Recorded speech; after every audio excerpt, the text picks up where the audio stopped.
Tātou talo. Le tua mamana e lo mātou te mapa ia e whawawau.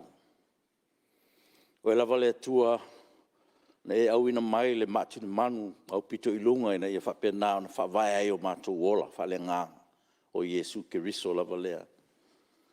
Whaftai ta mai, whataunu Stasio sauninga tā ua, alau Palemene malo tunu o pēna mātou iai tai au sing-sengi utua nai.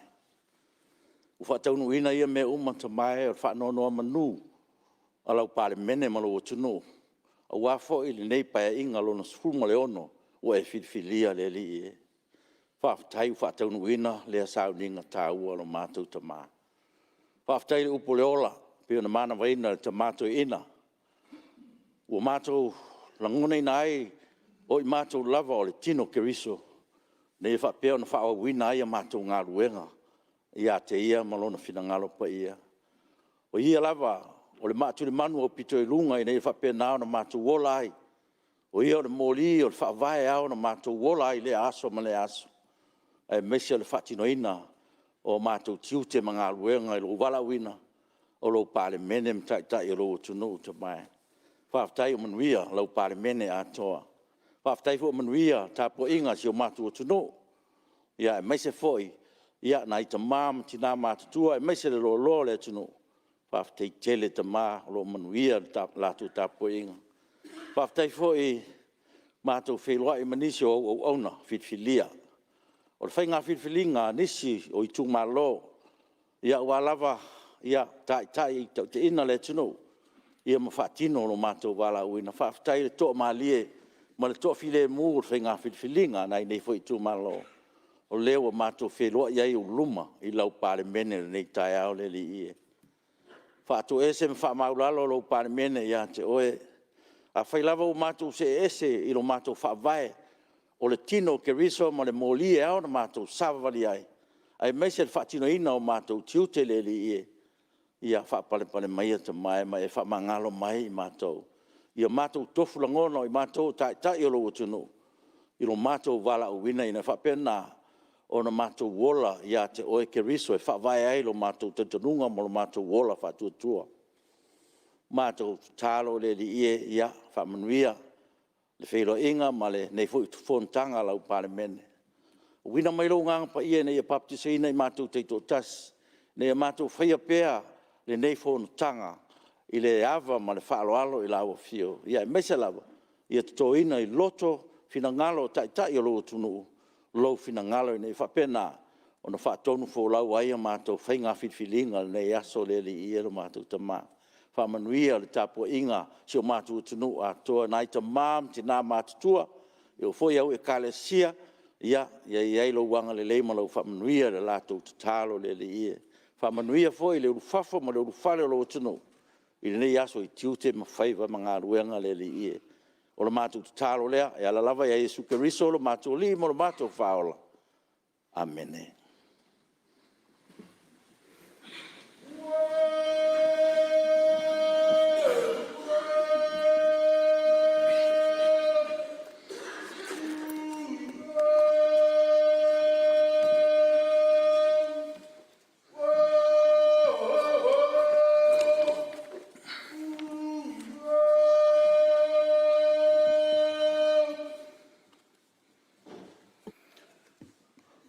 O te whaasisila atu, o toi amatalia nei tau manga al whono ao whaitu la whono.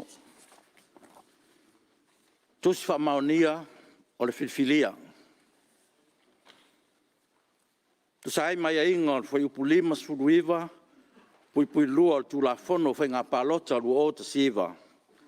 O au, tui mane li whano wa le toa swala wile lua, a o le malo, ua tuina atu ai nei le tusi whaamaonia. O le whilwhilia o leo tā ua le suafa i nei. Ua whilwhilia e vea ma Sui Usufono le Palemene le malotu tō tasi o Samoa. E a mata mai la so lua sufano wema lua o lua tasi. Masui ai le tusi whamaonia na sainia I le lava aso. Fuiono, te nina, Crichton. Tuina atu ilo nei lima I vailele. I lene yaso tos fulu novema lua o lua tasi. Sainia, tui maleri whano wale toa swala vile lua a o le malo. Tu sai mai ingon foi pu val sulfa, pu lua tu la fono foi nga palota. Lua o te siva. O au, tui maleri whano wale toa swala vile lua a o le malo. O tui na tuai nere tusi wha maonia. O le whirwhiria o o ta ua suafa I nei ua whirwhiria e a vea ma Sui Usufono o le Palemene o le malo tuto o tasi o Samoa e a mata mai la songfua lua sfuruiva novema lua o lua tasi ma sui ai le tusi whamaonia na sainia I le aso lava lea. Mua maulolo tavita a mosa. Lua tangaloa tele pasi poloa. Tolu ai ono tile ngafa. Fa laumatia manu rinko empesal. 5 maiava fui maono tito asafo. Ono faleo mavaenga titimaya tafua. Fatautoina o Sui Usufono Fou o Palemene. A o le ia fio mai Sui Usufono Fou o Palemene I luma o laulau mo le tautonga o te vala au atu nei o taututu lai a o faitauina le tulafono lai titi o a mio taualoa wha Palemene. Tulai mai Sui.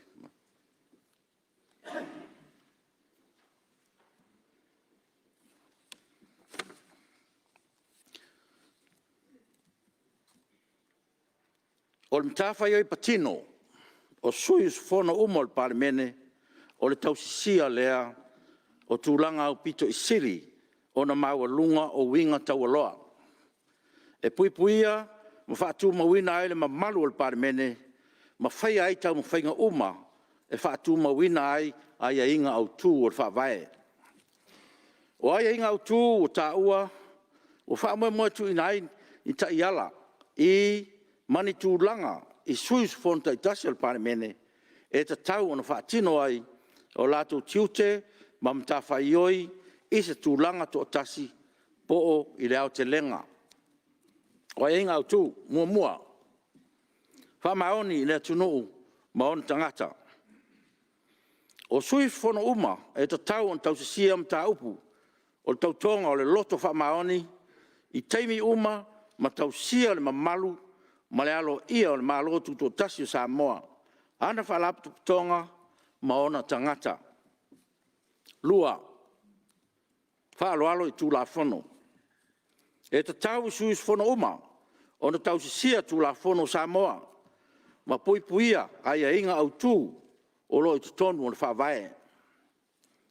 Tolu, whaaloalo I tūlafono.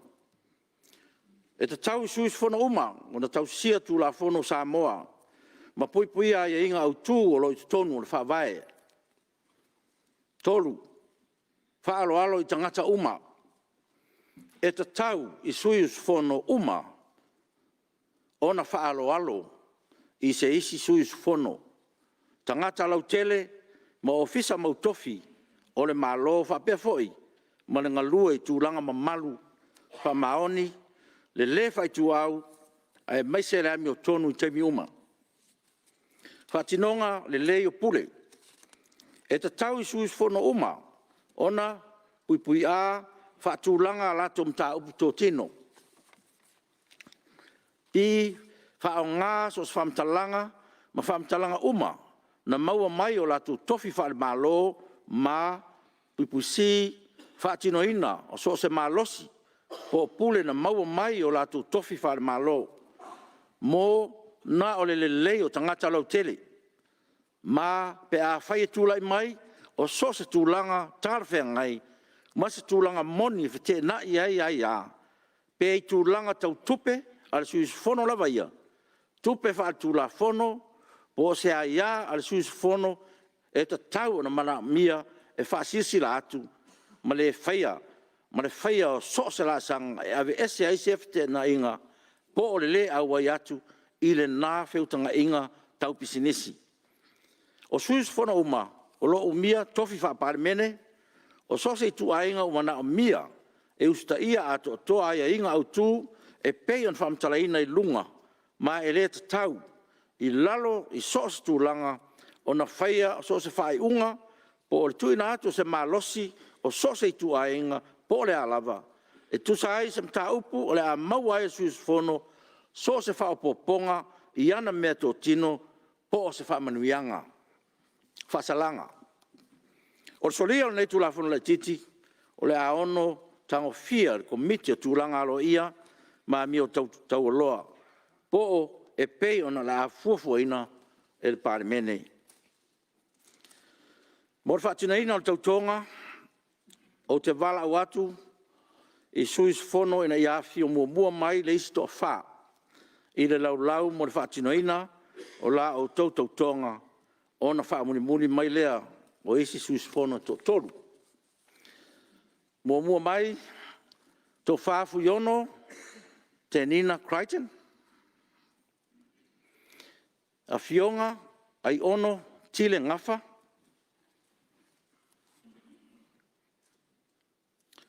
To whale o mawaenga, titi mai a tafua. Mele fionga ia mai awa, pui maono, tito a safo, a fia mai.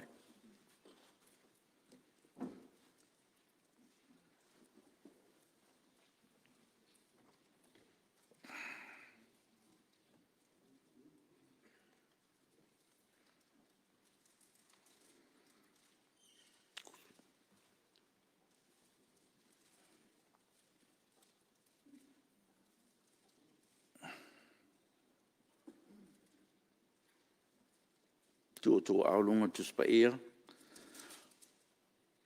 Ia fai tau tautonga. Ma tau lo suafa. Fai tau.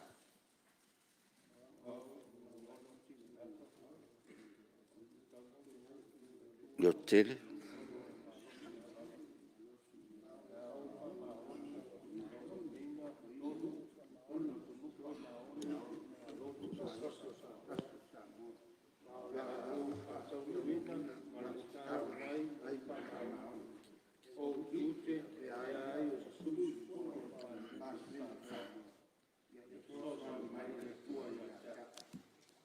Ja, sei ni tu alma.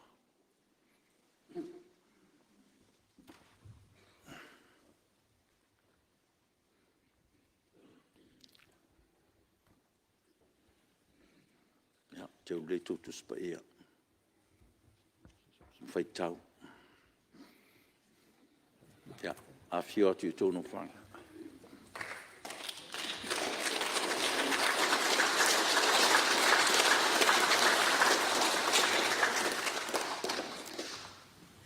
O te wala au atu, Sui Usufono Fou e tōtoru o lo totoe, le ia fio mai le lau mo le whaatinoina o la o tautonga. A fio mai.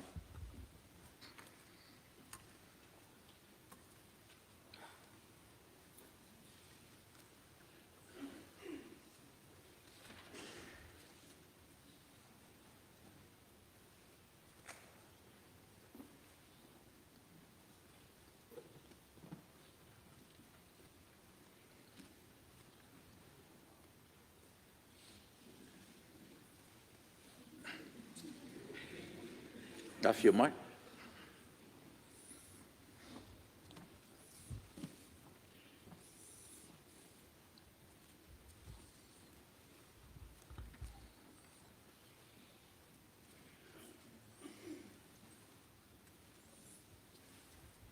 Tu au lungo tu spaia, tu au tom tau. Lungo tu spaia, tu au tom tau lungo tu spaia. Na we malau tu tonga. Ia fai tau le lau tautonga, ia ma tau leo tele lau suafa, ia ma leo te tele. O au, o lau mtia manu, Matthew Winko Pusal, o tau toi le tua e ona malu si malawa, o le a o wha maoni ma tau aveina tonu le lotanu u wha maoni le malo te tō tasi o Samoa, ma o le a o wha tau nuina ma le tau ai, ma le whaamaoni o tiutu e avea ai o se Sui Usufono o le Palemene o Samoa. Ia fesoasoani mai le atua ia te atu. Ia, sei ni tu aoma.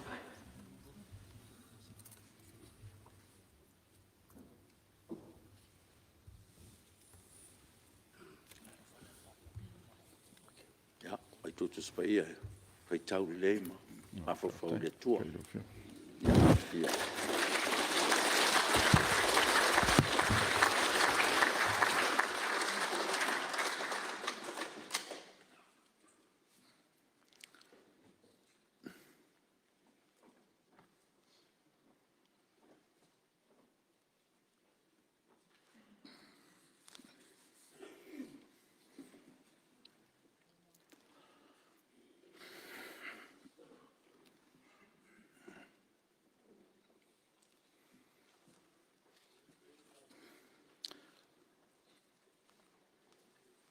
Malelenga, mai le ao malo.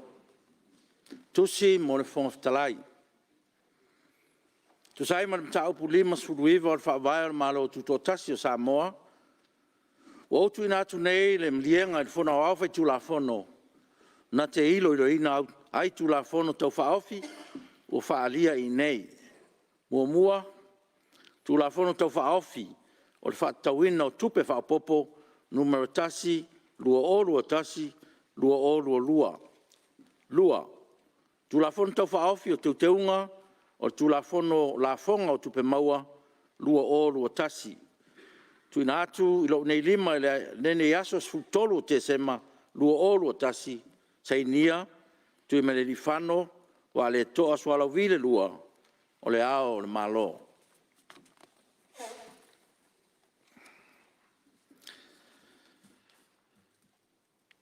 Lafo ale komisi fa Palemene. O te tapara o whionga Sui Usufono Fou, ma sui te fono fo leo le komisi. Mo le lafo. No whionga Sui Usufono Fou.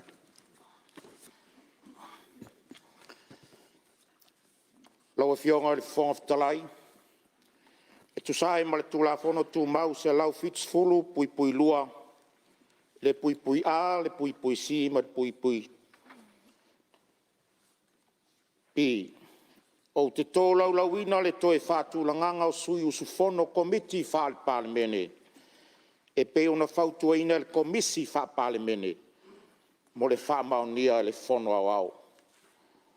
Komiti mua, o le komiti o tū la fono tū mau, ma tā upu tau whainga pālota, talo sanga ma tō whinga wha ale whawai. Ma o Sui Usufono nei o le a ngā luru e ai. Tō whaia aua pāu muri pola alo i tafua muri pola. Le fionga ia vaele pa ia aua iona pa ia aua sekuini. Le fionga ia tea toala pe ato. E tō whaia manu leleua pa le tāsala ti to vale. Le fionga ia fuiono te Nina Crichton. Le tō whaia honorable la uofo fonotoe nua fesili piea la uofo. Le tō wha ia ale vena ale. Le fionga ia honorable lo au sola male malo ke neti sio. Ma le susunga ia maulolo ta vita a mosa. O le komiti lo na lua o le komiti o tupe maua ma tupe totongi al Palemene. O Sui Usufono nei o le a ngā lulu e ai. Le fionga ia vaele pa ia aua iona pa ia aua sekuini. Le fionga ia mangele se kati fiaui. Le fionga ia laumatia manu rinko M pesau. Le fionga ia masina lupe makesi masina lupe. Le fionga ia faleo mavaenga titi maya tafua. O le susunga ia honorable tuila epa fatialofa awelua takta sa ilele maliele ngaoi. Le fionga ia honorable tapunuu Nico Lihang. Le tō wha ia leala i le pule rimoni a iafi. Ma le fionga ia honorable Salah Fata Pinati.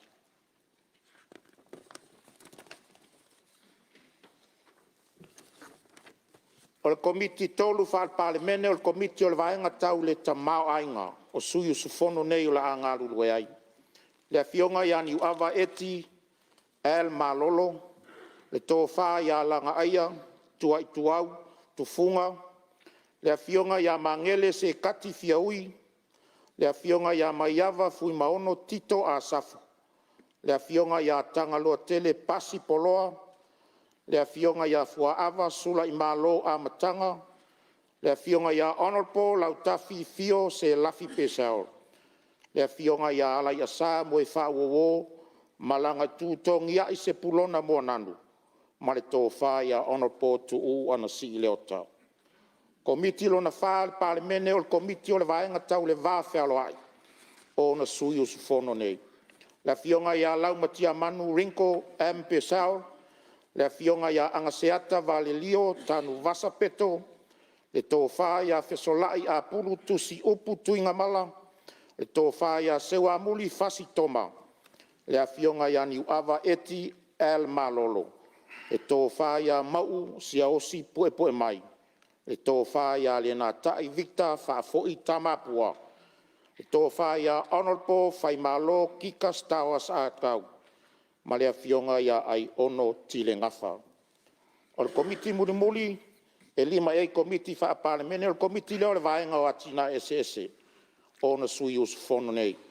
Le awhionga ia whipulea i wha savalu whai matasua, le awhionga ia whale o ma vaenga titi mai atafua, le tō whā ia whesolai a pulu tusi upu tuinga mala, le awhionga ia masina lupe, makesi masina lupe, le awhionga ia tangaloa tele pasi poloa, le awhionga ia sula manaia, whetai ia i tau ili ili tui vasa, le awhionga ia le ana Ronnie Posini, le awhionga ia lupe matasila, ngalu malemana, tolo ngata, tongia tile leia, ma le awhionga ia peseta vai fau te vanga ena.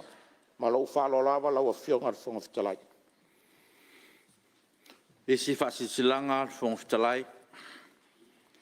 A tonu o se lau tau o whone nei. Tau ina o whatu lima ma whawhi loai atu wai pa i o le maota. E whio lau whionga te mai tai Palemene. Lau whionga le sui Palemene. Le pa i o le kapeneta. Tai nane le a whionga i minstalang lango. O malu foi, mai foi lea talanga. Lea whio lau whionga le teitai o le tua ngai. Sui teitai ma le mamalu o Sui Usufono o le Palemene o le atunu. Tai au manuia, ma alo le langi e mama. Whaftai le tua, ro mau lunga pea lo o tau soifua manuia, ma le langi e mama. Ianga le leile tua le sunga fono le nei tai au. Le paia i Sui Usufono Fou, e pēn whatau tō nei tai au. E lei se manuia o le nofoa. O te talo, ia tō mai le langi manu mo lo o tō wala awina. O nao i tātou o ni mea whai ngā ruenga o wha o ngā e le tua mō sona vi inga e ala i tō whinga o whiriwhiri ai tātou. Tātou wha moe mea umai le tua e maua ai lo tātou soani. Ia manuia tele lo o tō tūlai mai tau ave no foa o tautu malo i le nei paia inga i upu whai o malo. Whawhero e tfo i le paia o le atunu ua poto i le maota whono nei. Malo soi fua manuia, malo le langi e mama. Le whawhonga tapua i mai e Samoa i ona tūlanga whalupe i a tapua i mai a mani manuia. Morsi fia le maota. O no foia nei se vaenga o no fuanga mo tangata lau tele e sui a wai o le polkalame wha Palemene mo talavou. Se vaenga o polkalame ua leva o na whatino e le official whairo tusi.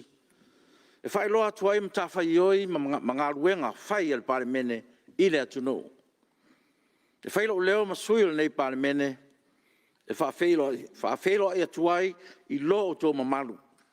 Ia sanga iane ai o tai, ma ia iai wha manuianga le atua i lo o tō walo whaiva, i la o tō polkalame ua fuafuaina mo aso e lua. Tui nā tō pepa. Mo mua, pepa le Palemene lua whelu sutasi, pa lua whelu sumalua numeros fulmaltasi, li poti whale tausanga le Palemene sa mo tausanga whale tupe lua whelu sfulu lua whelu sutasi. Lua, pe Palemene lua felu sultasi pa lua felu lua numero sulmalelua li poti faltausanga le pensione le Palemene mo le tausanga faltupe lua felu sulmaltasi tolu pe Palemene lua felu sultasi pa lua felu lua numero sulmaltolu li poti faltausanga le faaptonga faavae tau fatunga o Samoa mo le tausanga faltupe faaiwina stolus fulo iuni lua fe malua sulmaltasi fa pe Palemene lua felu sultasi pa lua felu lua numero sulfa tal fatau faapopo mo tupe lu olu tasi lu olu lua Ngā luenga o le aso taun malo. Whaitawina o tulafono tau whaofi. Mua. Tulafono tau whaofi o le whaitawina o tupe whaapopo. Numero tasi, lua olu o tasi, lua olu o lua. Whaitaunga mua. Tule mai lau whionga al minsta o tupe. Ona po Muripola, ana Rosa, ale Murio. Lawa whionga le whonga whitalai. O te whaatu le lafo. Ina ia whaitawina nei le tū la whono tau whaofi. O le whaatawina o tupe whaopopo numera mua. Lua olua tasi, lua olua lua. Ilona whaitaunga mua. O ta pasui ia leu wharuina mai, le whionga minsta whaatoanga, minsta o ngā luenga te tele, ia whapea fo minsta o la manuia, leipa ma.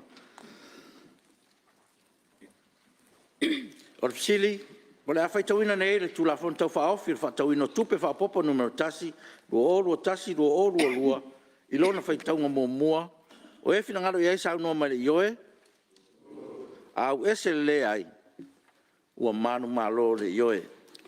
o stula fono whatangai nai le tuina atu ma le whaonga ino nisi o whaingo tupe ma le whaputunga tupe mtanga luenga tupe. I ngā luenga whatino ma ngā luenga whatino la itia mtanga luenga, ngā luenga whatino e tuina atu e isi vaenga ma ngā luenga ave masui o le malo. Mo le tausanga whale tupe whai wina le stolus fulo iuni luafe luasu malua. Tausanga whale tupe luafe luasu tasi, luafe luasu malua. Lua.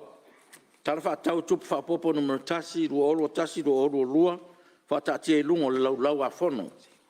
Tule mai lau whionga le minstau tupe, ona po Pola Rosa, ale Murio.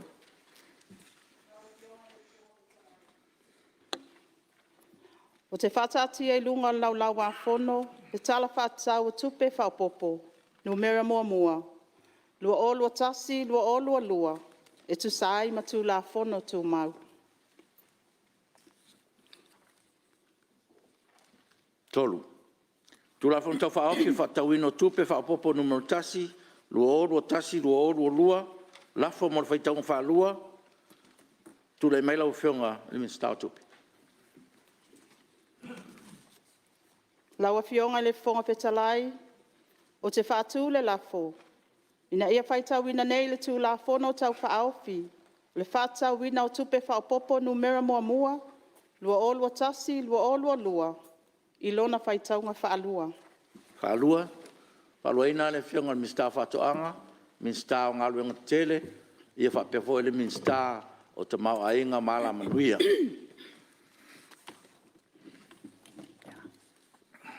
Saunoanga, o le tala whaatau tupe whaapopo numero tasi, lua olua tasi, lua olua lua. Tule mai lau whionga le minsta tupe mo lau saunoanga.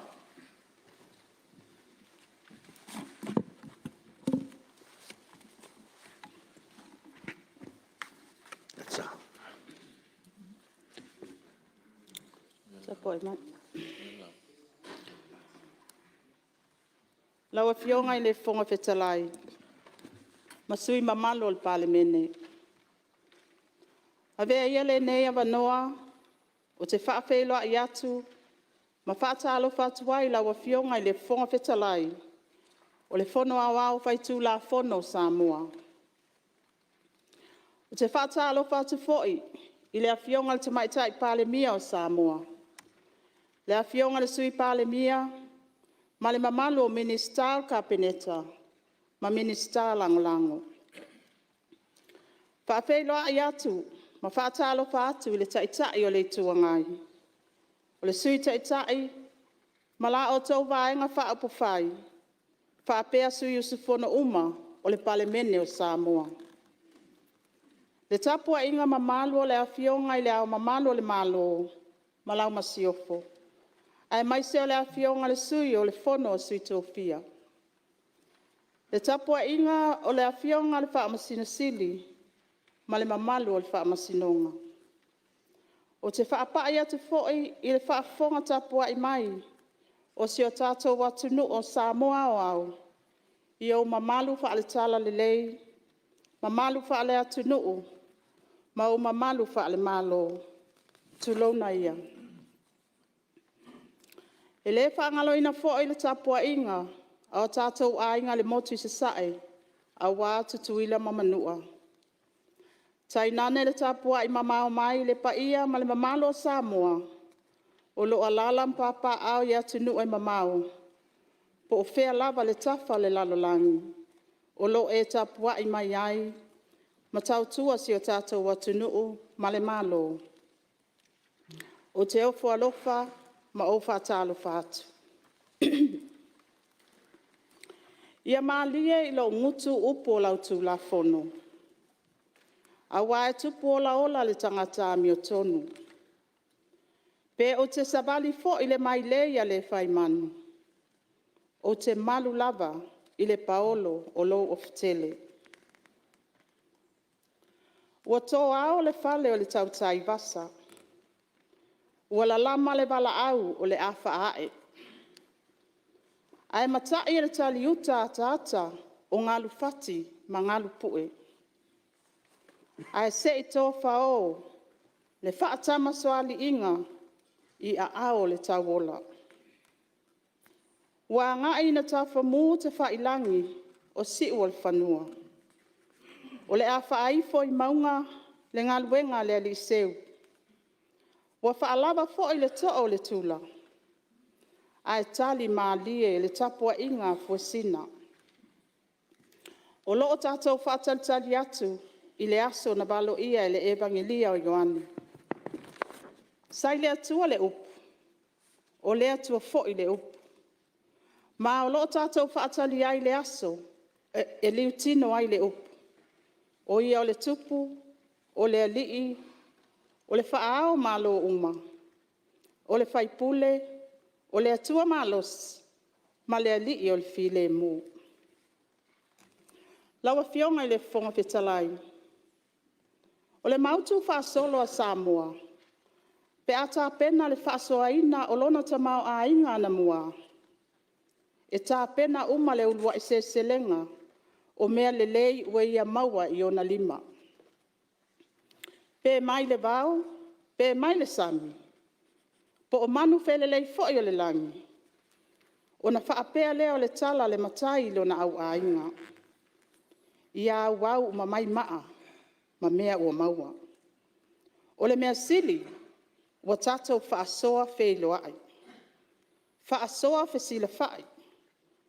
Ma whaasoa whealo lo whai. Pe lava pe le au, o lea ua tātou mātitiva fe sāngai. O a mea ua maua, vi ia le atua i lana fōai, mō Samoa i le nei taimi. Lawa fionga i le fonga petalai, ma sui mamalo le Palemene. O te tula i atu ma le anganga whaalo alo. E tui na atu i luma lau a fona le Palemene, o le tala whaatatau whaopopo, mua mua le tupe, mo le tausanga wha le tupe, lua olua tasi, lua olua lua, o loo whaangasalo nei. Lawa fionga le fonga petalai. Wa tātou o mai nei le awha tausanga o le nei tausanga wha le tupe. O le tausanga wha le tupe mua foi le nei, o le whainga malo, a le whaatua i le atua Samoa o tas. Wa tātou moli mawina o se tausanga wha le tupe le nei, ua pito sili o na whainga tā, mo si o tātou watunu, o na o vaenga nei. Mua. O loo se solo wha afi pea le wha amai, o le kovitis fuluiva, i atunu o le lalalangi. O na o lea mafuaanga, o savali nei le luas fultasi masina, talu on tapunia fe malanga inga wha avao malo, ma le malanga mai o tangata tawhau. Ma o se tūlanga wa fia te le ai ala manuia masani, Sa whaalango tele iai le vaenga o tangata ta whao mai atunu i whafo. Lua, o le tausanga fo ile nei, ua whaatino ai le fisuia inga le whainga malo. Ina ua mae ala na whainga palota ia aperila lua o lua tasi. E tele mano anuai lu itau le nei whainga malanga. Ai tali tonu, o loo tapa sa pea lo tātou fōlaunga le tamai le langi. O loo malu pui pui a pea si o tātou watu nuu, mai leo o mai o le wha mai, o le kovitis furuiva. Ai le ngata i lea, o loo so solo pea le fōlaunga, ale tātou malo, i le wha vai autu o le tala autu o le tupe, lua olua tasi, lua olua lua, lea sa pasi eina ia se tema lua olua tasi. Lawa fionga i le fonga fetalai. I le masina o se tema lua olua tasi. Na tuina atuai le laulau a fono al Palemene. Le tala whaatatau au tua tupe le malo. Mo le tausanga lua olua tasi, lua olua lua. Ma o te fia e whailo atu. O loo whaanga solo le leipea lea whaatinoina o Porkalame. Mga luenga e pei o na pasia e le Palemene. E fia e whailo atu. I te tono le whamasina, talu ona pasia le tala o le tupe autu.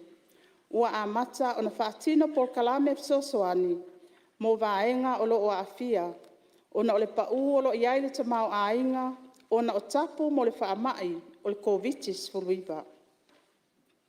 E le o malo lola o whainga malo, talu ona se e atu le foi. Mai vi iai pea lo tātou tamai le langi, ona o ana whaamanuianga ia Samoa, e o mai lava i le nei aso. Lawa fionga i le fonga fetalai. O le nei tala whaatatau whaapopo mua mua le tupe, o loo tau mawhai lava i fetu nai. Ma toi whaasoa nisi o vai ngā tupe whaanganga le malo, a wale whaatinoina o nisi o ati na e tā ua.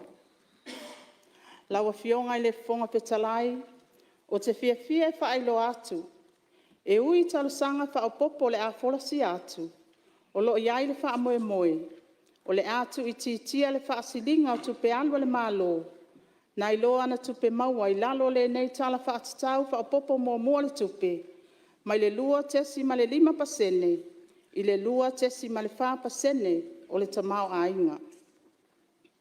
O le nei au te lenga, o lo atangi ai le nau ta inga le whainga malo, ina ia ilo, ma toe fetu na inisi o vai ngā tupe, ua wha mautuina, e mawhai o na wha popo, pe whai titia mo le wha tupe ina, o nisi o ati nae, o lo fuafua ina le wha tino ina, e tu sai ma fuafuanga, ma le wha mua mua le malo. Tala wha atau wha popo mua mua le tupe. Lawa fionga le fonga fetalai. O se oto o tonga le nei o vaenga au tua le nei tala whaatatau whaapopo mua le tupe. Mo le tau sanga wha le tupe, lua olua tasi, lua olua lua. O le au te lenga o tupe alu whaapopo, e tusa ma le lua sful tasi, tesi ma le 2 miliona. Mai whaatupe ina mai le sfulu iwa, tesi ma le 5 miliona. O tupe wha mea alofa, mai fafo. Ma le wha tesi ma le 1 miliona. O vai ngā tupe toe fitu nai, mai tupe alu whaanganga, a matanga luenga tala whea ngai. O nisi nei o matanga luenga wa toe fitu nai a lātou tupe alu. Mua, matanga luenga whaato anga ma whai ngā whaiva. Tolu se lau lua sifulu afe. O nei vai ngā tupe, o mawhai ana whaasau ina mai, ina ua toe ilo ina le whaatinonga o le whaalinga o whaato anga. Mo le nei tau sanga whaale tupe. Lea wa se e atuai e lango ma toe una ia talo mua i nuu taitasi. Lua, matanga luenga o tupe, wha tesi ma le 2 miliona. O nisi nei o sao le malo i nisi o anati na atitele, ua mawhai ana toe fitu unai, e tu sai ma whaatarital noanga mpa anga masani ale malo mai fafo, ma o loo whaatupe ina mai lalo le tala le tupe le matanga luenga o tupe, e pei o na masani ai. No fuanga mo tane suau, lua se lau afe. O le nei ati na e whaatupe ina e whaala potpotonga o atu nuu, o loo nga osi ai le suau, Ma o loo whaatala noa ina le taimi nei, le to e wha awa wina. A o whaia nei tūlanga, ua tu i titia le sawa le malo, e tali ai le ta unu unga o whaatalta noanga, mo le isi vaenga o le nei ati nae. Polo keti mo le wha ale leia fito o ta inga, 5 selau 5 sfuluafe.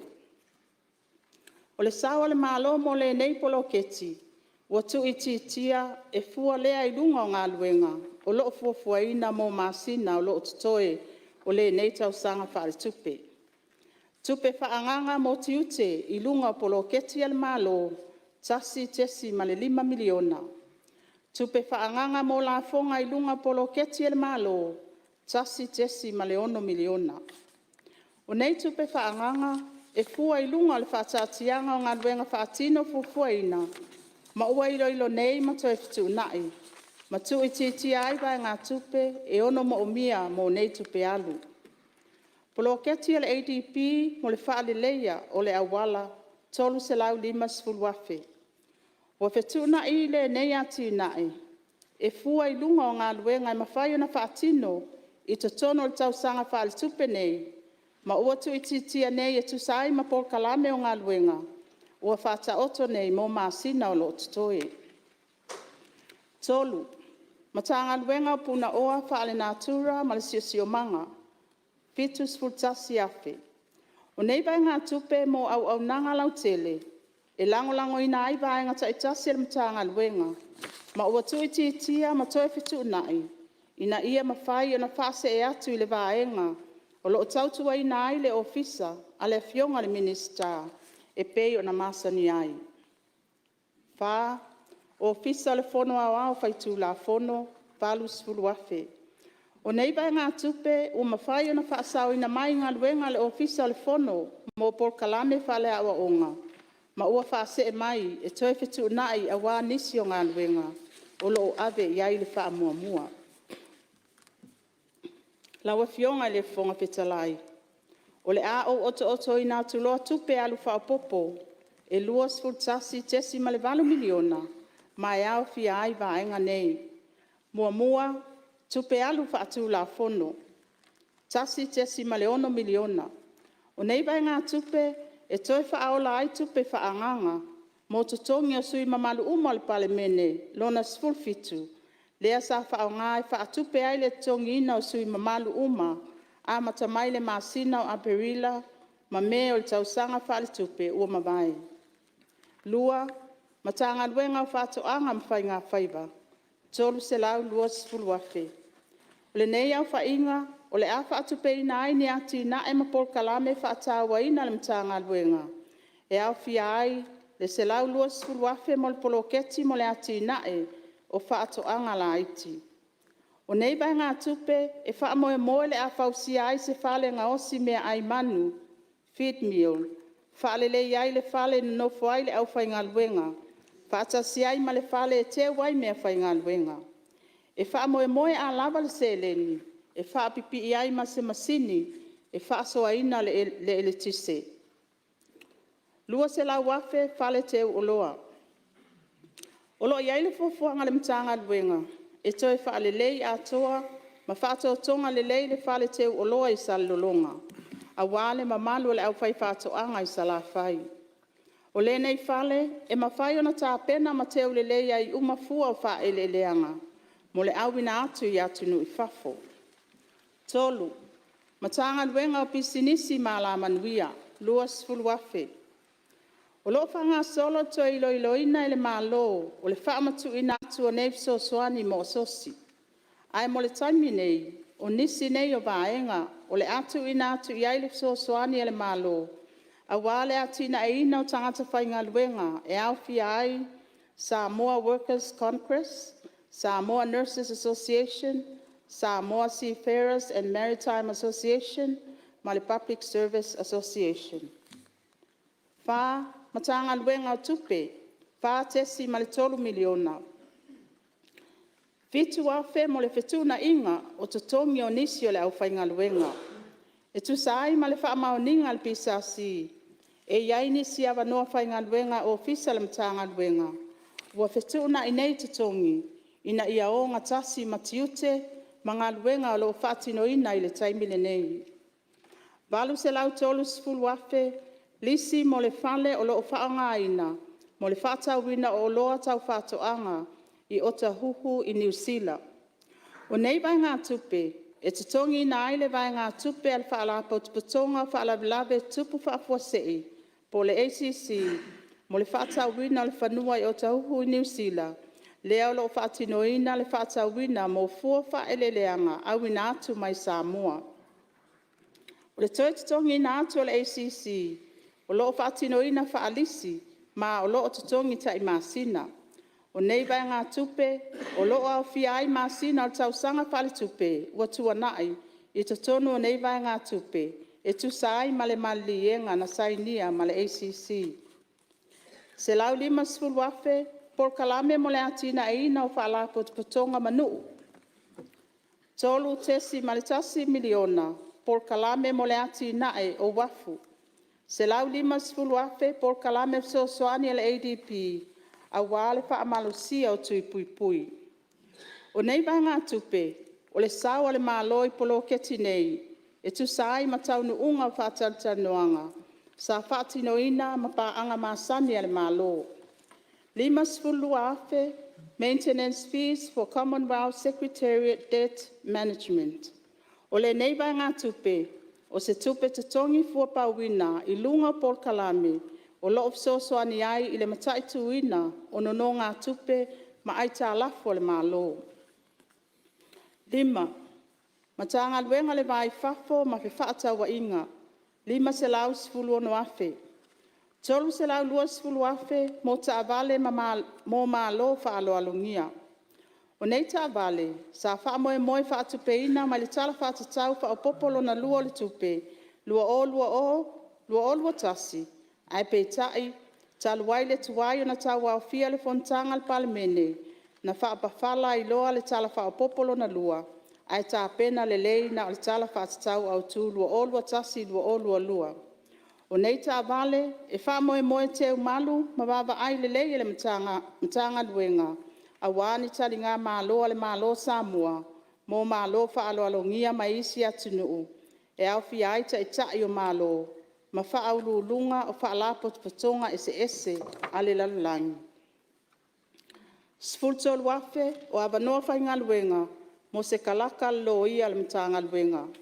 O nei vai ngā tupe, e au fia ai le tutongi, mo na o masina o loo tutoe, i le tausanga wha le tupe o loo whaangasolo nei.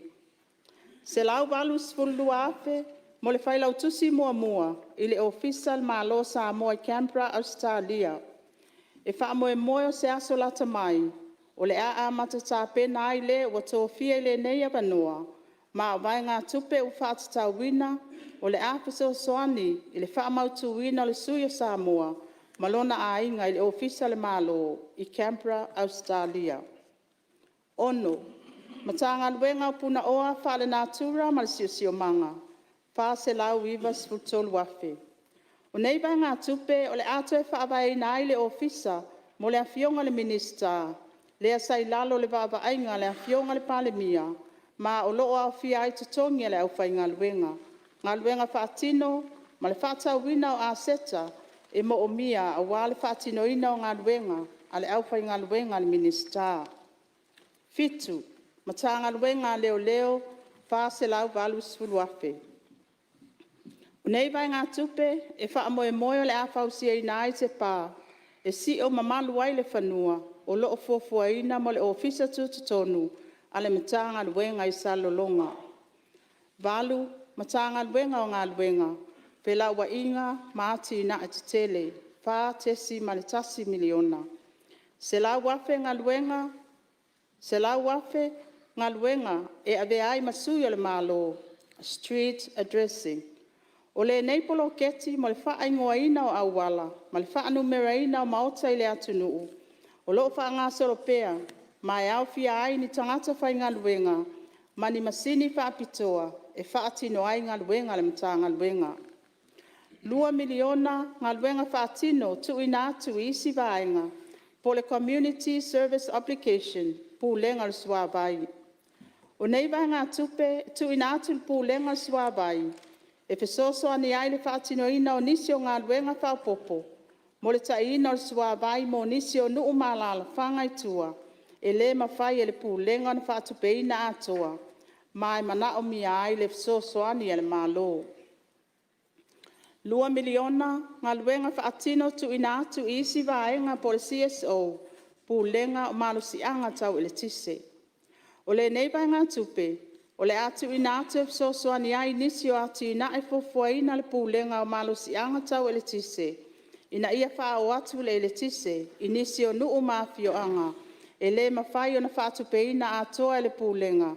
Mai mana o mia i pea le fesoso ani e le malo. Iva, o fisa le whailau tusi le fono awao whai tūla fono. Valus fuluafe. O nei tarasanga, o loo mawhai o na whaatupeina atoa i le toe fituna inga. O vai ngā tupe whaanganga mai ngā luenga. E ave ai masui o le malo le ofisa o le fono. Mo por kalame wha Palemene. Tolus fulu 5 afe ngā luenga whaatino. Au nanga i le ofisa le whailau tusi o le fono. O nei vai ngā tupe e whaatupe ai ngā luenga whaatino. A wafono tanga le Palemene o loo tutoe. Mo le tausanga wha le tupe nei.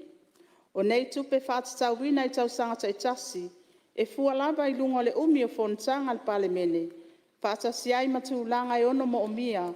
Ma e fesuisu ia i lava i tausanga taitasi. Fast full 5 afe ngā luenga whaatino au nanga le ofisa o le maota matawa lumanga. O nei vai ngā tupe, e toe whaao lai vai ngā tupe sa whao ngā aina. E wha atoa ai le tau o le taavale, mo le taitai o le itua ngai. E tusa ai ma le finangalo le kapeneta, i lunga o le nei lava mta upu. Polo keti e wha tupe, i tupe wha mea alofa mai paanga, e iwa tesi ma le iwa miliona, mo vaenga nei. Mo mua, ati na e mo nuu, anga fsotai, ma whai ngā paanga ma whala potpotonga i tuatu o le malo. Polka lame i nuu malala whanga, mo le tau fia o sauwanga i te tono ainga, 5 afe. Lua, vaenga ma oti o whaatoanga ma whai ngā whaiva.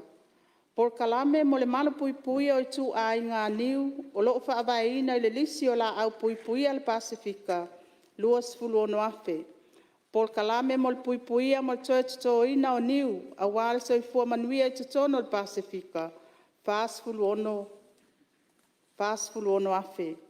Polka lame mo le sitia o tupe whaafai ngaluenga ina, a wale atina ina o le niu, 10 afe. Tolu, vaenga ma oti mo pisinisi, a la manuia ma fe whaatawa inga. Fe soani mo se suesuenga, i lunga le whaafai ngaluenga ina o le whanau la iti, se lau ma le tasi afe. Vaenga ma oti o le sio manga. Tu whaatasia o le li poti lo na wha i lunga o le malu pui puia, o nisi o puna oa wha le natura o le atunuu, 2 afe. 5, vaenga ma oti o tupe, pe soani e tali atuai a afianga al wha mai, o le COVID-19 iwa tesi ma le 5 miliona. Laua fionga i le fonga fetalai ma le mamalu o le fono. O loo ngā lulu e pea le tātou au whai ngā luenga ma le malo. Ina ia wha mua pea pui puinga o le COVID-19. Momoli atuai lava le wha malo ia i lātou uma o loo ngafa pea. Ma le wha atinoina o lea pito la au. Ai maise o le tātou au whai ngā luenga le soifua malo loina. Leo, o fisa o wha alavelave tutupu wha fua sei. Maisi. E avea foile nei ava no tāua. E te talo atuai le mamalo le tātou watu nuu, ina ia whaitu i pui pui e lua, mausta ia lapata inga ma pui puinga, o loo whaalau i loa atu le tātou ofisa le New York, ma le soifua malo loina, a wā lava le pui puinga o le mamalu, o le tātou watu nuu, mai le pipisi o le whaamai o COVID-19. O loo se solo pea le fōlaunga le whai ngā malo, i le whaava atau tupe, sa fausi ai nai le talo le tupe au tū, lua olua tasi, lua olua lua. O le manatu mawalunga, ia nofo fe alefani.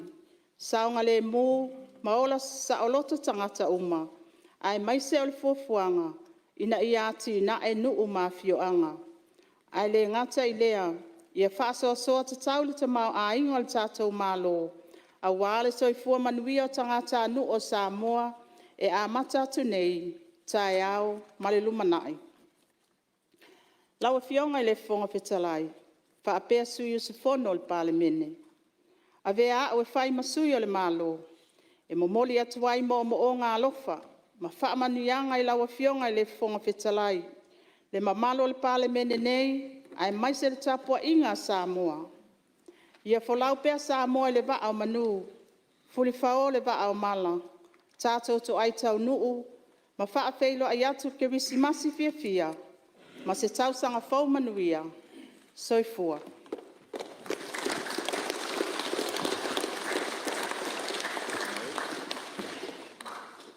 Alo whaftai, leo whionga le, min stau tupe mo le, for sanga malama, mo le Palemene.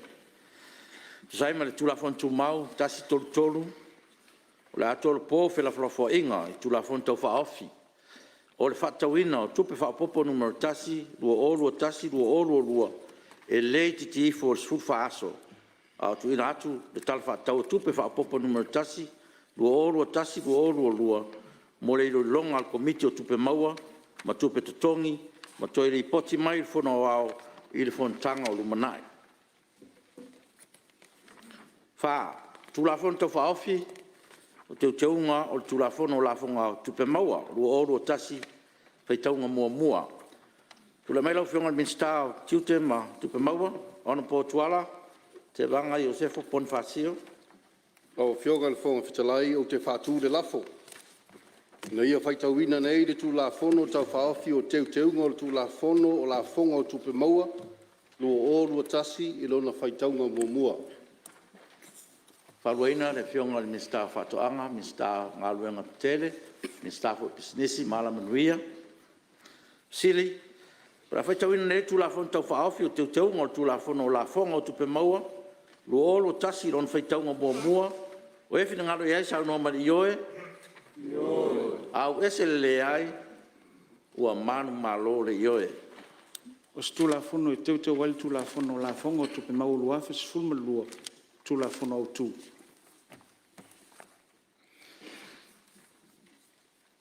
Ia, o leo ua tātou taunu mai si oi o tātou taunu manga. E tusa o ngā ruenga sa whatulanga mo ne aso. Le avnol neu te tāpā ai man whalalo lau fionga te mai tai Palemia mo lau saunanga.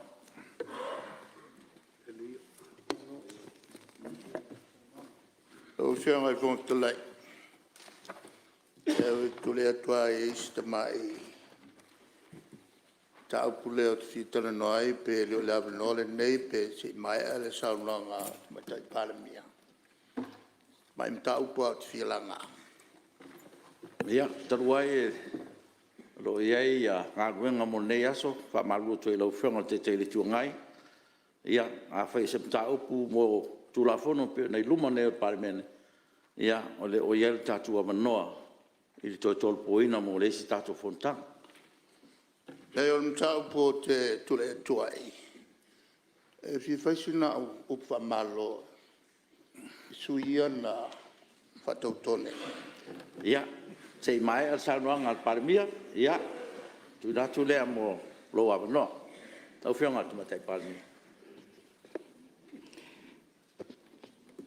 Ia, lau whionga I le whangwhitalai. Sui mamalu o le Palemene. Tātou whatasi fo'i ma le tapua I ngā Samoa I ona tūranga whalupe I te tonu o le mautafono. Mai tauina o le tapua I ngā a inga I tū te tele o sui fou o le mauta sa whatautoina I le so. Ai mai se le tapua I ngā a tamama tina whaaleanganga. Lo tātou whatasi fo'i ma le whasenga o Talabou o se porkalame mo le Palemene ma le whaalawiloa.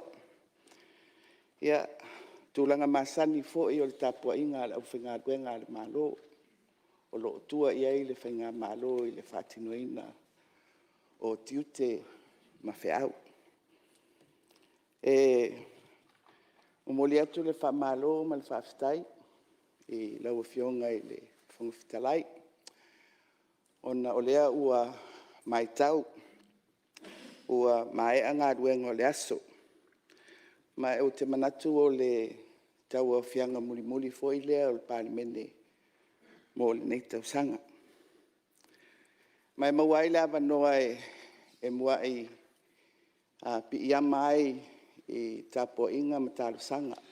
A mata mai le vaveao i le sauninga o le fono tatalo a le Palemene.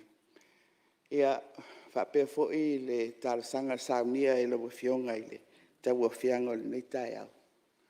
I le alofa maleanga le leo le atua mo le nei Palemene. Ia ai maise le atunu pele o Samoa. E whamalo i lau fionga, whapele mta ngā ruenga e tusai ma le tāpena ina o tātou ngā ruenga wha ngā solo. O le au nanga mo le Palemene o Samoa.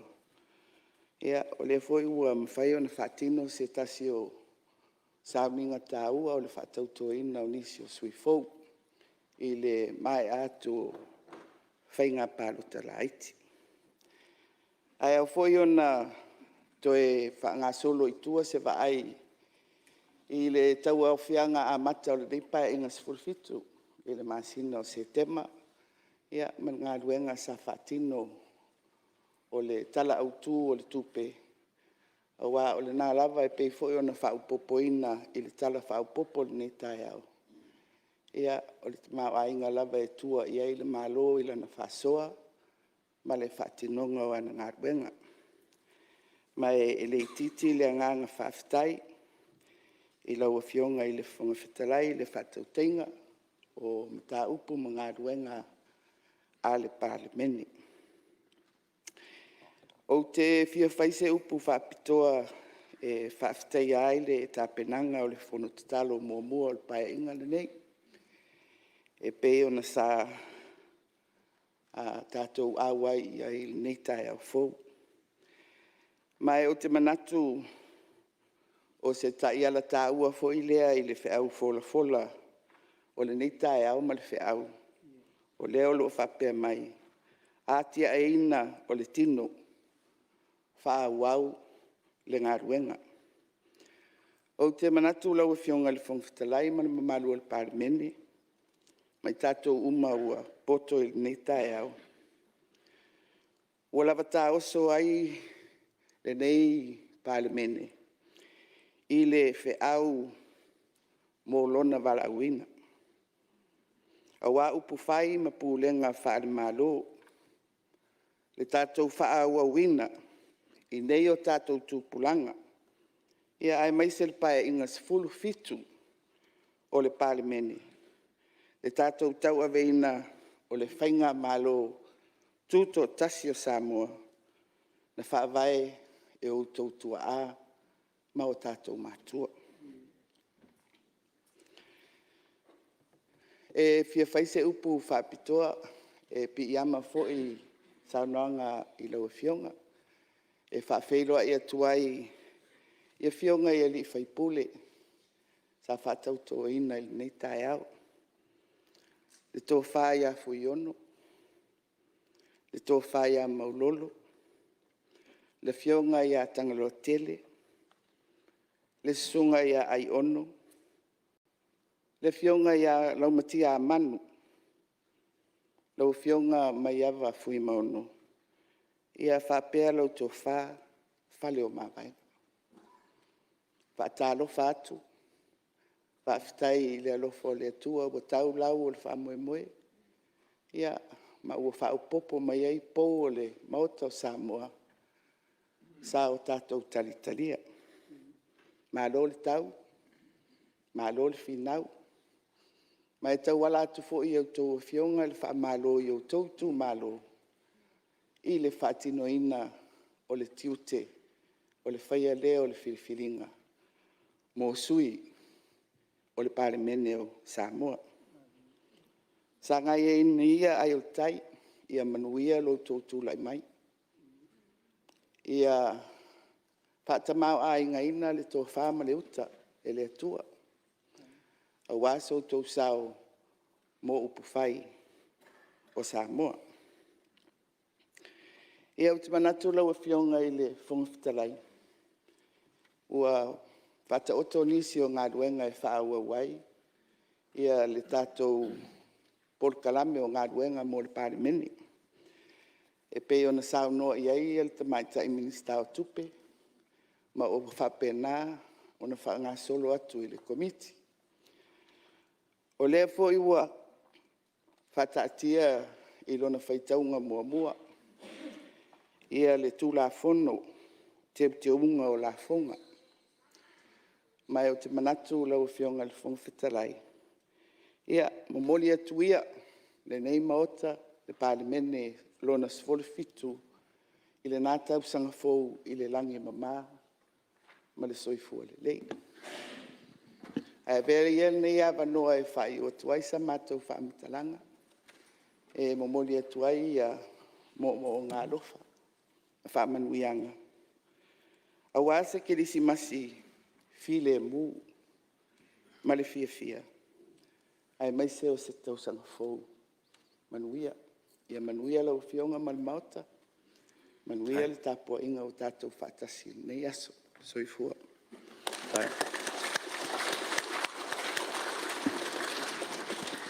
Ia, malo malele, malo sa no lau fionga tamaitai Palemene, tai le tātou malo, o le fo ua whaafonga wau tu I pa I le mota.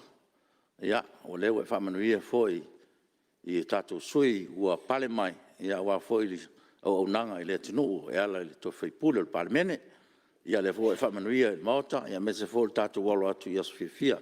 Kisi masi mo le tau sanga fau, whaafte foi ngā ruenga le neito sanga, malo whaaftai.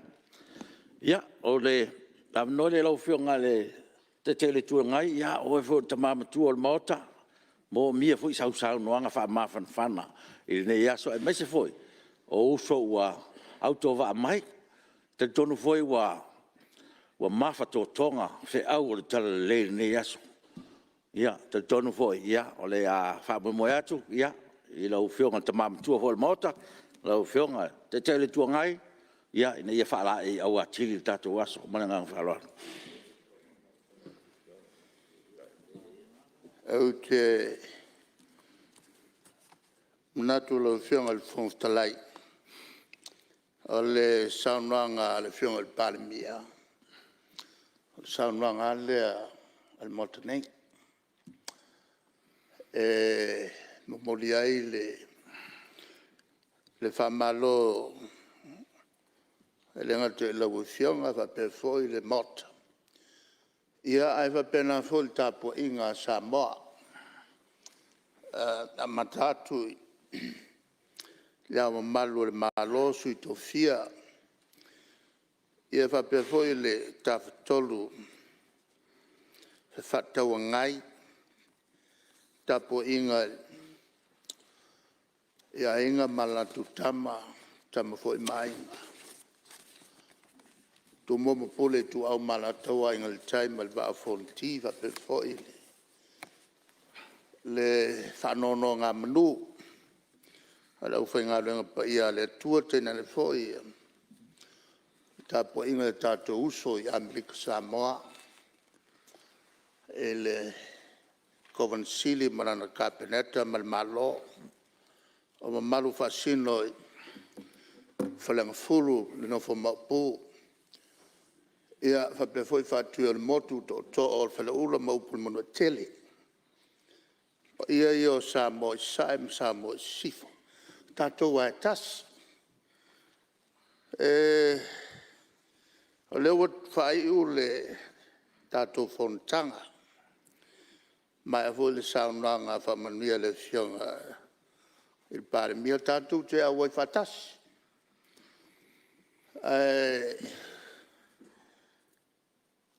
ole tu sao fiatula ia tuai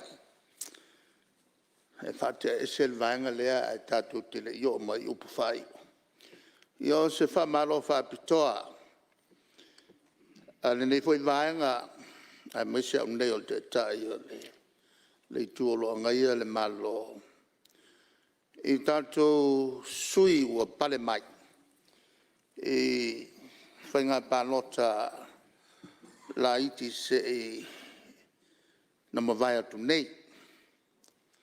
Ai pawale o le manatu e whaingatate le a tiau o na le whaaleoina. Ma ue pe ana tawharo whinangalo. Ai whatautoa uma tātou sui. Lea ua le whatautoa ina. Sui ta mai tai e tō lua. O le vānga nei. Ato ia le 10% pe on pasi e tono al malta le nei. Pawale o le nganga. Sa o manatu te whaaleo ina. Tātou te fia whatasi o mai. Tātou te le i hanga i atu i le whamamalu ina o le asu whanau o le tātou o li whaola. Sa ia le manatu e mangalo umai i nisi mea o manatu i eila o fionga. Taimi e whamapolofolai mea patu ma mea vanu. Ai tātou anga i atu tātou te fia whatasi i le soifua mai o le tātou wali i whaola. A le foi ua o matau. Wa uma ona fole malai ia lo finangalo. Ia le se matu upu. Le angal pule atona wai wen foa. E taluai le whataua o ia te tau tina. Ia wale mwhaia on mātou le tapa ena sfinangalo o le whamsinonga. Le angan tupu mo mua mta upule nei te enai le whatautohi no mātou. Ia le fo to tupu. Pawana si vaenga. Sa o manatuai o mea o tupu whatea. Hai anga i lumal tātou ngā luak. Wala ele o ngā tātou ta wai le swafa pa ia o le atua te tono le maota le nei. Ai whapea o ngā tātou whaia ia mea. Ai mai se o lo manino le whawai. Wa uma foi o ngā tu ia ao o le au malu le malo. A le foi ua te ena finangalo le au malo. Pawalea. Ia. O le ua maua le finangalo le tulanga ua iai lau fai unga. Ia. Talia tatu waru mau iai foi manatu le foa o le ua mai le finangalo. Ia manuia tele Christmas ma te sang fau.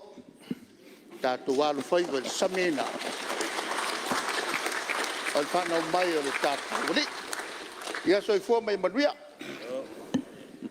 Ia, malo whaftai. Ia, malo ale sau noa whatuina. Ia, mai e fui nā isi fuafuanga ia. O tātou te atumatangi. Lo soi fua le tua. Melea, ia, o nā fai o tau sa ili i sesi tūlanga ia. Tārawhia ngai mea meu tā pena le tua. Awar mea ia tātou maua pēr le mawhanwhana o le alofo le li, ia ma tātou maua le whaalwhani. Ia ma whaatonu fōlau o tātou ngā luenga. Whai uina nei tau sanga. Me lea, tātou tū le tua lo whina ngalo o tuina mai. Me lea, ia manuia tele le tātou whontanga. O le, ai rei tau whai atu se upo no whoa. Mo mua na o whaasisila atu. O le ausuia le urua i whontanga al komiti o tupe maua, ma tupe totongi na stofi. Sfuru ono te semaru o oru atasi, rei tūla se furu li tai au. O le whontanga, o le asa iria ai sa o tau te ifono, ma se sui te ifono la o tau komiti. O le a whataunuina la o tau whontanga i le potu fono numero tasi, o komiti wha Palemene maota o to filau eti alsana. O le tau na o whono whapi sa unuanga o taoto o le whionga te mai tai Palemia. Ia, o le whao sa unoa te tau le tuangai o le ua pale i le tofi le tapanga ia na i ngā tai whale o lua i tu mua. Ina ua tō i tua le sanga na i le vaiteia whai mai na tari na maa whale whonoa. O tau manuia le aro whaiva o le Palemene pe ato e tō manatu le wholaunga le nei tau sanga. O moni ea whionga le tua tasi lava le mea tātou te ofo ai, o nā o mea o whaia lea tua mo i tātou. O le viinga fo lea tātou te whafo i pē lea tua, o lo whawai Samoa, o no lo nā lofa, mo lo nā ngale lei, sa whai mā upenga sa o tātou tango au, iai taimi o le pong sā, ma le lea mau tonu. E mori atu le whaftai no fo le paia maulunga o le Palemene. I le fio lau whionga te mai tai Palemia, lau whionga le sa whapito, fio lau whionga le Sui Palemia. A fio minsta o le kapeneta, whaapea o tō whionga i minsta langolango. Le paia o le tu o le maota, le fio lau whionga le teitai o le tuangai, fio lau whionga su teitai ma le mamalu o Sui Usufono o le Palemene, ua whamalo le taupati, whamalo le unsai ma le whaparepale, whamalo le fulau, whamalo le whatoatoa. O upo e masani ele tunu, e le asa se whaiva ma se mau mau. A whaiwa esi a leo ma se seon foa o tātou wā o te wha maruru atu. E poto lava le tautai a e se lana atu i ama. Wha mangalo se ma se whale tono na foa. O tātou iai vai tau o le loto whaftai. Ma le loto wha mangalo ai. Mwhai ei me uma i la o tauto wha le atua. Tapo inga Samoa, le fio lau fionga le au malu le malo ma lau masiofo.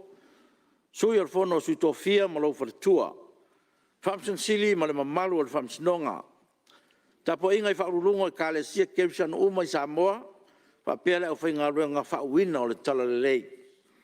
Pa ia whale nganu, o wā a inga ma latu tama. Tama fo i ma inga. Le usonga tu mua mpule, i tu au ma la taua, a inga tai ma le wā au fonti.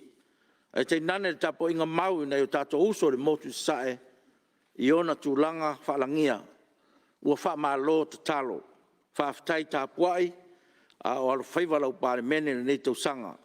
Ua manuia whaiva le maota, o na wā au tau tāu sanga mōlia, ma lo whaftai. A whaiva i eisa se o lau Palemene, ia mātou te matu atu, i lau tō whawhale atua, e ui mā ngalo ai so mātou whale tonu. Tapo inga i wharurunga mtanga ruenga, whalaputonga tu maoti al malo, whaftai tau tua malo, whamalo fina finau, i mea siri mo le tau tua ino lau Palemene. E whenga ruenga al Palemene, u whamalo tau tua, whaftai le anusai lo tau wala wina. O matango fie me uma e ala i tapenanga, mo le whangasolonga o tau ulmanga uma o lau Palemene, whaftai tau tua Palemene.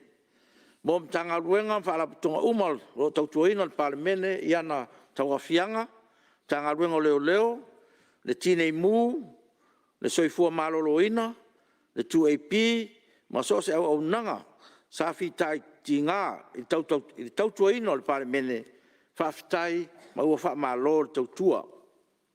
E mori fwoi whaftai whaptoa, i lau whionga le Sui Usufono Fou, mo le langlong sua le whatinonga o le tanga ruenga whai whatas, malo on sai, whaftai le manatu le Palemene, mo lona mamalu.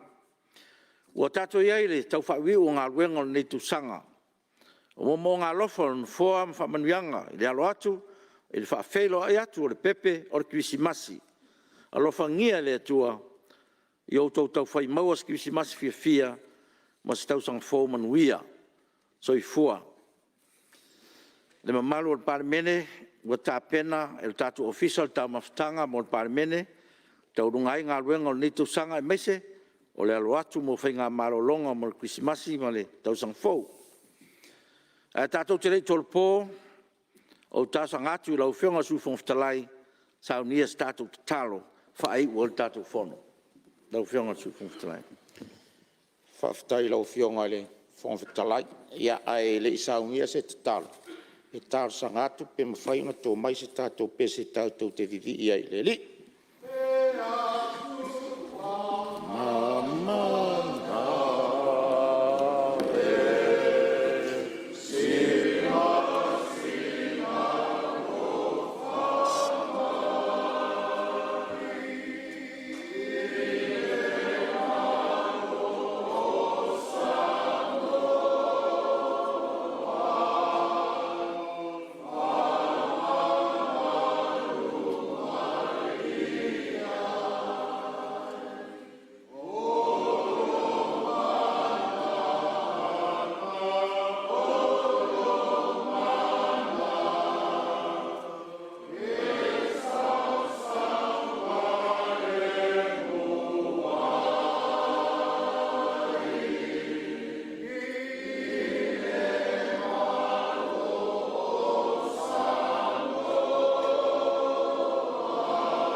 I le sengi ai o le tae ao le li ie. Ai ulu fale mai lo Palemene ma lo watunu. Ina se I whaatino mātou wha moenga. Ma o mātou wa Samoa atu I laua fio. Ina I whaataunu ina. Wa whaalia I le vani monimo ngā luenga mamana au. Ai wa mātou talitonu ina I le nei aso. Ma lo whaafitai lo walofa ma lo wanga le lei I le nei atunu o Samoa. Ua mawhai ona whaatinoina o mātou tiute. Ai amai ona mātou whaatinoina, ona o mātou whapea ifo lea, o mātou o auna lea o ngā lava. Whawhitai lea tua, o mātou o mai si ui o mātou ngā luenga, a o lo tu mau mai lo walofa I a te I mātou. Whawhitai wa maru tapo a o ina lo watu nuu le li e, a mata mai lava I tumutumunga, se I o lava I whanawiti, lo mātou ta mai whawhitai. Peitai, e anga sala I mātou, wa mātou tōtu tuli atu I o mātou tuli vai whale anganga le tafua le sa tauro oi keriso, ina se e whamangalo I mātou taito tasi. Whamanuia mai le nei mālo Samoa, le fionga I le au mamalu o le mālo ma le masiofo, le sui o le fono a sui tō fia, le fionga I le palemia ma le kapeneta filifilia, tai o le itua ngai, ma sui mamalu uma o le Palemene le li ie. E whaamuriai e le titi lo lato wao ngā. Ia laua fio I e whaamanuia, le au whai ngā luenga ma le au salevi o folofolo ina se saonga le mu, ma se file mu o lo watunu o Samoa. Whaamanuia, ia I mātou uma o ulo matanga luenga le li ie, o mātou tau whai vele, aso uma wale manuia o lo mātou atunu. So se Samoa o au ia le malosi o au whasalaunga I atunu I whafo, lo lātou mao tongi mai le tamao ainga mo I mātou. Whawhitai o mātou matau laua fio I le nei aso, sa e fonga whetalai mo I mātou umo.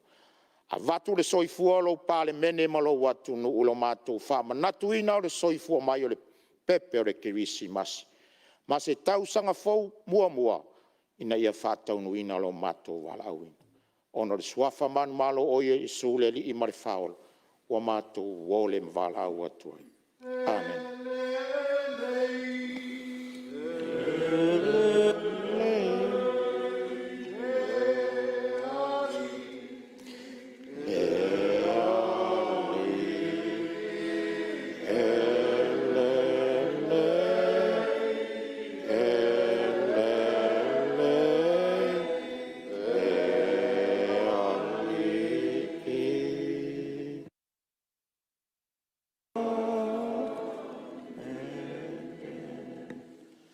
Ia lala mai lala.